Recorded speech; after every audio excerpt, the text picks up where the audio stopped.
I was finally heading home after a long business trip. The exhaustion sat heavy on my shoulders, and all I wanted was to sink into my own bed, to feel the warmth of home. The airport had been a blur of fluorescent lights and overpriced food, but at least I had someone to talk to on the flight, Caleb. We'd met during the layover, bonding over stale coffee and the misery of travel. He was a little older, friendly, the kind of guy who made conversation easy. He told me about his wife, his 2 kids. I remember how his eyes lit up when he talked about them, how he joked about missing bedtime stories and school runs. Then the plane dropped. There was no warning. One moment I was half listening to the flight attendant, and the next there was screaming. And all of a sudden, blackness. When I woke up, the cold cut through me like a blade. The wreckage was everywhere. Broken seats, torn luggage, pieces of the plane sticking out of the snow like jagged bones. My leg was broken. The pain was unbearable. But that wasn't the worst part. Caleb was beside me, silent, still. His skin pale beneath the dim light of the fading day. 4 others had survived. I remembered them briefly, faces I had barely noticed before the crash. They were stronger, able to move. They left to find help, promising to send rescuers. Before they left, they gave me what little food and water they had. That was 5 days ago. The water was gone. The food long finished. My stomach twisted in ways I didn't know it could. My lips cracked, my body weak. The cold gnawed at me, creeping deeper into my bones. And I was alone. Except for Caleb. At first, I wouldn't even look at him. But as time passed, as hunger sank its claws deeper into me, the thoughts came. I tried to fight them. I told myself rescue would come, that I just had to hold on. But hunger is merciless. It doesn't care about right or wrong. It whispers in the back of your mind, quiet at first, then louder, insistent. I didn't want to, but I was dying. My hands shook as I reached for a jagged piece of metal. The first cut was the hardest. The skin resisted, tough and frozen, but eventually it gave way. I gagged, but my body was desperate. I built a fire with scraps from the wreckage. The flames flickered weakly, barely strong enough to warm my frozen fingers. I held the meat over the heat, watching as it sizzled. The smell, God, the smell, made my stomach churn. But there was no turning back. I took a bite. I expected revulsion, to spit it out, to sob. But I didn't. My body overpowered my mind, and I chewed, swallowed, ate in silence, staring into the dark woods beyond the wreckage. 2 days later they found me. I was barely conscious, unable to move. The rescuers lifted me onto a stretcher, wrapped me in blankets, whispered words of comfort. They never asked how I survived, and I never told them.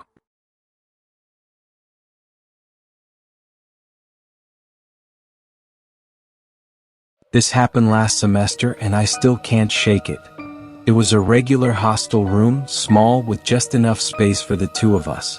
My roommate Kyle was an odd guy, quiet, never really talked much, but not in a creepy way. Just distant. He kept to himself, and honestly, I never thought much of it. He wasn't around often, always out, and I figured he had his own life. But things started getting weird after a while. It wasn't anything major at first. I noticed the trash starting to smell awful, but Kyle always took it out quickly. Every time I'd come back to the room, the trash would be gone, even though I could still smell something rancid in the air.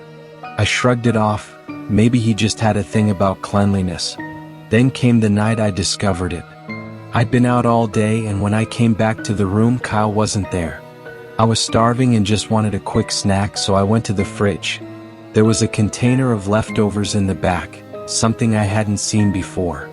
It didn't look like anything I'd ever seen Kyle eat. It was a simple plastic box, no label, just some stew or soup of sorts. I opened the box, and almost immediately I wished I hadn't.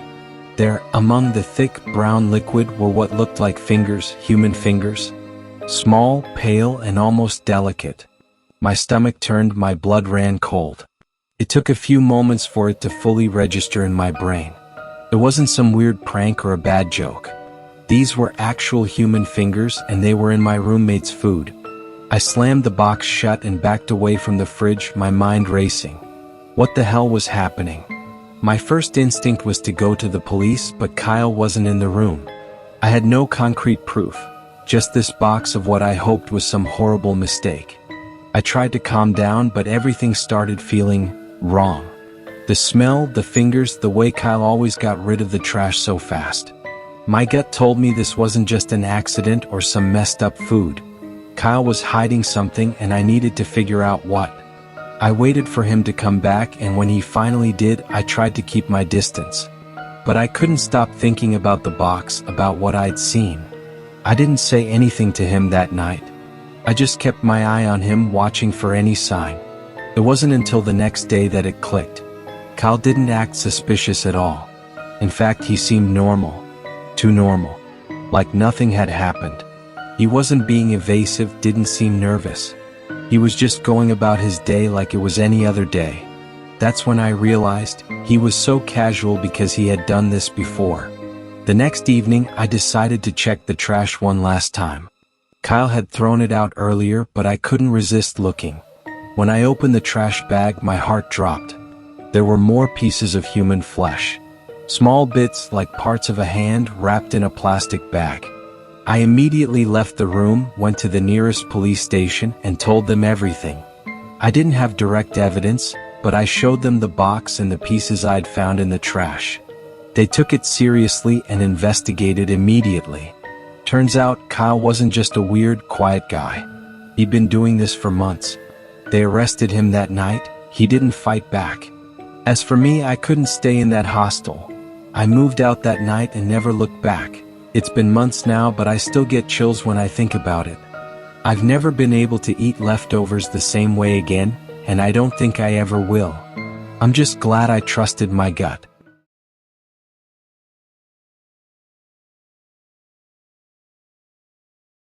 I still remember that tiny burger shop like it was yesterday. A small, rundown place tucked between a laundromat and a pawn shop. Nothing fancy, just a few plastic chairs, a greasy counter, and the smell of sizzling meat filling the air. But damn, the burgers? They were perfect, juicy, flavorful, unlike anything I'd ever had before. An old woman ran the place. Everyone just called her Granny.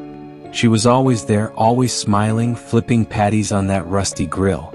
She had this warmth about her, like a sweet old grandma, always asking how my day was, always slipping in extra fries like she had a soft spot for me.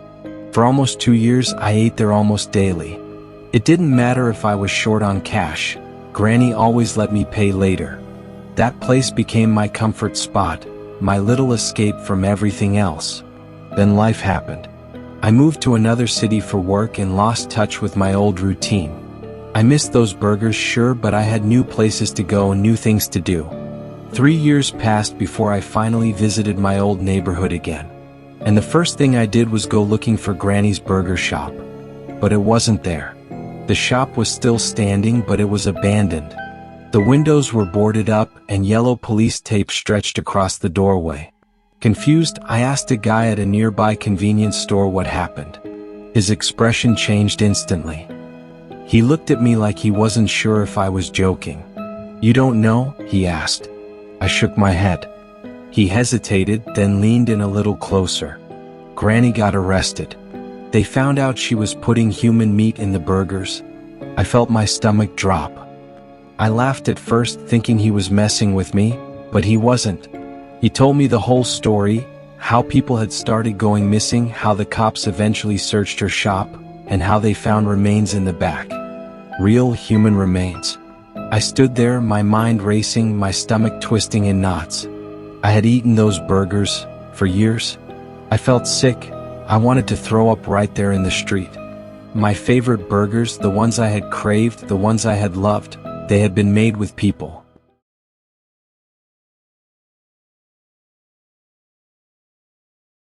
I don't talk about this, ever. But after years of trying to forget, I realized that some things never really leave you.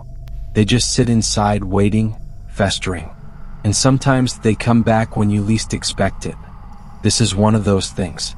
When I was a kid, I lived with my aunt for a while. My mom was struggling and my dad wasn't around, so she sent me to stay with Aunt Maria. She was different. The kind of woman who didn't talk much but had this eerie way of always watching, always listening. But she took care of me, made sure I had food, a warm bed, a roof over my head. And damn could she cook. Her stews, her roasts, the way she seasoned everything just right. Every meal was perfect. But there were little things that should have tipped me off. How she'd disappear into the basement before dinner and come back with something wrapped in thick brown paper. Or how, once, I found something in the soup that looked an awful lot like a human fingernail. I told myself it was just a weird bone shard. I had to believe that. Then one night, I woke up thirsty and went to get water. As I walked past the basement door, I heard something. A wet, heavy chopping sound. I should have gone back to bed. I should have ignored it. But I didn't. I crept down the stairs, careful not to make a sound. The smell hit me first, iron and rot thick in the air. Then I saw her. Aunt Maria standing over a table, a butcher knife in her hand. The thing on the table wasn't an animal. It wasn't a deer or a pig or anything you'd find at a butcher shop. It was a man, or what was left of him. His arms were gone. His chest was opened up, ribs cracked apart like a broken cage. She was working on his leg, slicing off pieces like she'd done it 1,000 times before. And that's when it hit me. I had eaten this. Every meal, every stew, every perfectly seasoned bite. I must have made a noise because she looked up. Our eyes met and for a second she just stared. Then she smiled. "Go back to bed, sweetheart," she said, voice calm, warm, like she was tucking me in for the night. I ran. I don't remember much after that. Just that I locked myself in my room and didn't sleep. The next day she acted normal. Like I hadn't seen anything. Like nothing had changed. I got very sick after that. My mom finally got back on her feet and took me home. I never told her. I never told anyone. Aunt Maria died years ago. Heart attack. When I heard the news, I felt nothing. I'm 20 years old now and I'm still paranoid by that experience.